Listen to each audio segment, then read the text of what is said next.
We planned a week Jerusalem and stayed in the Greek colony close to the Lion's Fountain at the Bloomfield Gardens just above the old city. A little further along you pass behind the King David Hotel that witnessed turbulent times during the birth of the Jewish nation in 1948. Now the VIPs of this earth sleep here when they grace the country with their presence. Situated across the street is the YMCA Hotel. We walk into the direction of the Jaffa Gate. It is the most busy and important entrance of the old city, and we enjoy the sunlight on its walls. Our first day will be short due to late arrival. Time enough though to buy some postcards and visit the Western Wall. It is the first day of the week. The Western Wall serves as a large open-air synagogue where groups of believers gather to celebrate the daily services. Prayers are said day and night. The blind wall is part of the supporting wall of the Temple Mount, built by King Herod. At the left corner where the men pray, you will find the Wilson Arch that used to support the elevated road into the temple. A little further on, a tunnel was excavated that follows King Herod's road, situated outside the temple wall in northerly direction. This tunnel can only be visited by appointment. More about this western tunnel later in our story. A 25-minute walk from the old city separates us from our apartment. Here we rest and prepare ourselves for the next day. The Jerusalem Archaeological Park is situated on the south side of the Wailing Wall and proved to be the place of the richest findings. This large supporting wall of the Temple Mount is of 37 before Christ and built under King Herod. Behind that wall appears the dome of the Al-Aqsa Mosque, within the Islam the second most holy place after Mecca. This roof construction stands over where once a palace stood belonging to an early Arab dynasty from 700 AD. But history here backs up a lot further than that. In the 6th century before Christ, the Jews returned from the Babylonian captivity to rebuild the temple. It marked the beginning of the Second Temple period. These steps led towards the area of the Second Temple. In the meantime, the Persians lost battle with Alexander the Great, and after that the Romans conquered Jerusalem in 63 before Christ, and eventually closed up the 3 gates to the temple. Information is amply provided and an audio tour is available. This ritual bath, for example, and the water cistern are from the Second Temple period. Archaeological finds go as far back as King Solomon in the 10th century before Christ, or what is called the First Temple period. In 1 Kings 3:1 it says, Solomon made an alliance with Pharaoh, king of Egypt, and married his daughter. He brought her to the city of David until he finished building his palace, and the temple of the Lord, and the wall around Jerusalem. The call to prayer brings us back to the present reality. We walk back to the beginning of the Western Wall and see part of the remains of the Robinson Arch that used to support the steps leading on to Temple Mount.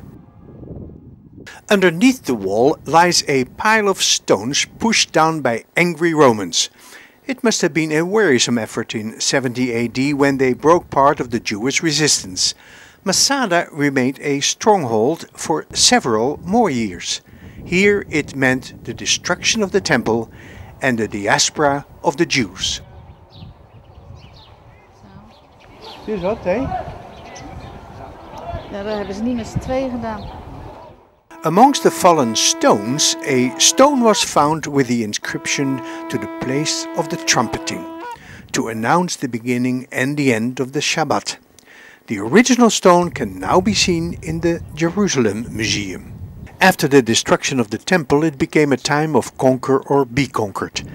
The Roman period was followed in 324 AD by the Byzantine period until 638, and followed by an early Arab period until in 1099 the Crusaders took over, to leave the scene again by 1291 when the Mamluks defeated them. In 1516 the Ottoman Empire took charge. The British Mandate started in 1919 until 1948, when the State of Israel was born.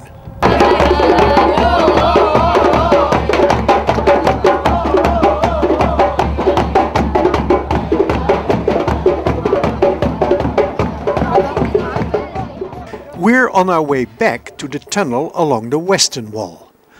The tunnel was opened to the public in 1996 and caused a substantial disturbance between the Muslims and Jews of Jerusalem. The tunnel follows the supporting wall of the Temple Mount, and we are back at least 2000 years in time. Our guide explains that the foundation is at least 30 feet below us and that the largest stone is 40 feet long and weighs approximately 570 metric tons. How they managed to place them on top of each other is shown later during our visit. There is also a model made of the second temple, at which a description is given on how the archaeological dig is progressing by explaining the broader picture of the site and its design. For the Jews there always was and still is a lot at stake. However, for political reasons they will have to show constraint and resist the temptation to go all the way. The white lights indicate the present location of the Wailing Wall. To the left are the red lights that show the flow of the tunnel. And then it goes up like this. Okay, there's a big difference in the bedrock that goes from here all the way to here. On occasion, the second temple is called the Temple of Herod. Under his reign, the temple was subject to a thorough restoration. It was to be his most prestigious project, the biggest and most impressive temple ever built by a king for his subjects. The Jews did not entirely trust his motives and demanded to build and restore the temple themselves, of course with material provided by King Herod. In 19 before Christ, thousands of priests were quickly prepared for the task of masonry, carpentry and decoration.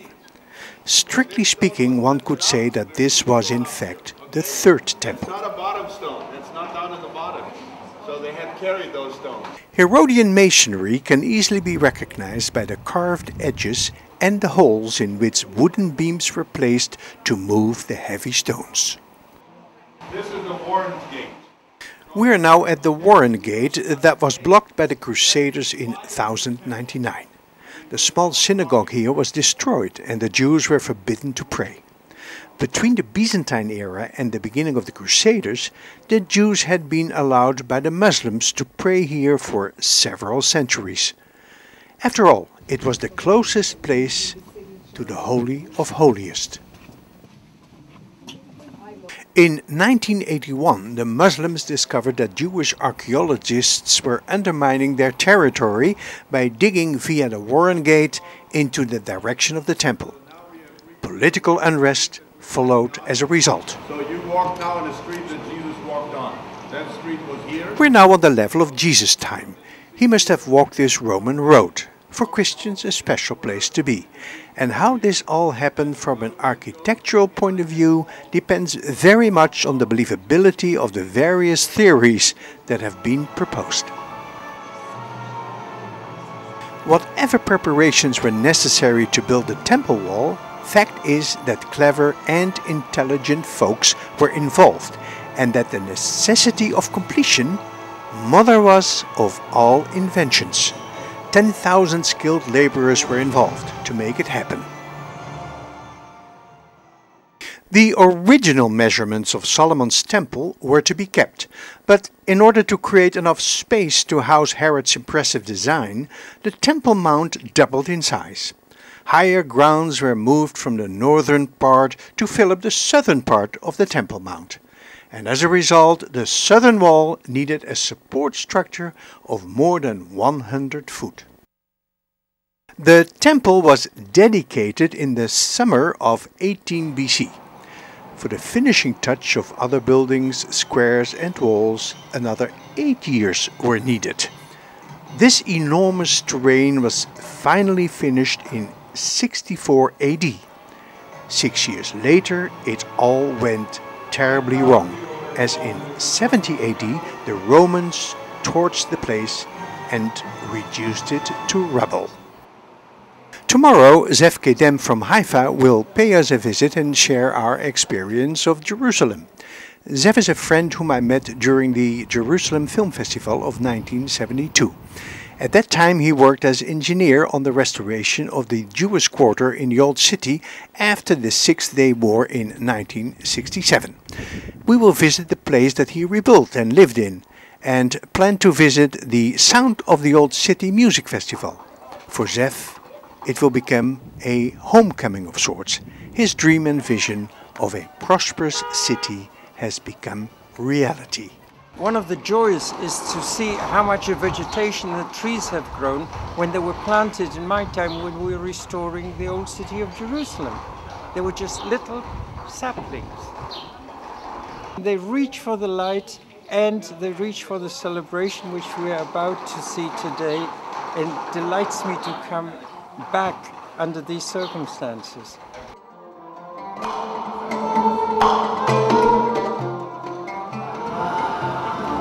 Hello for America!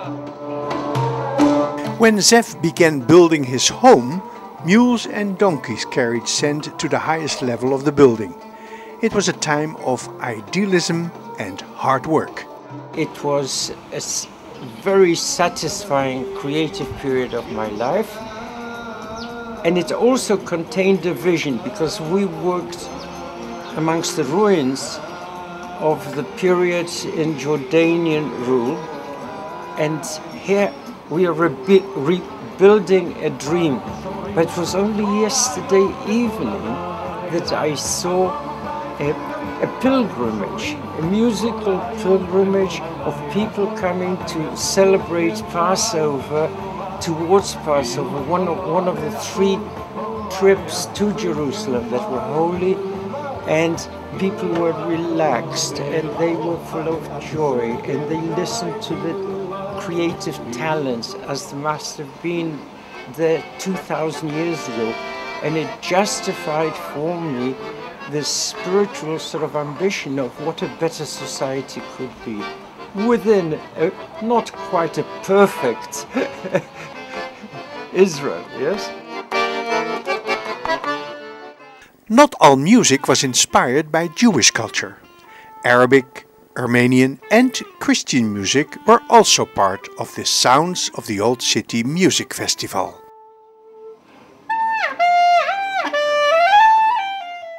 And yesterday was Passover, was really that celebration of here, out of bondage into freedom, and it spoke directly to my own inner self.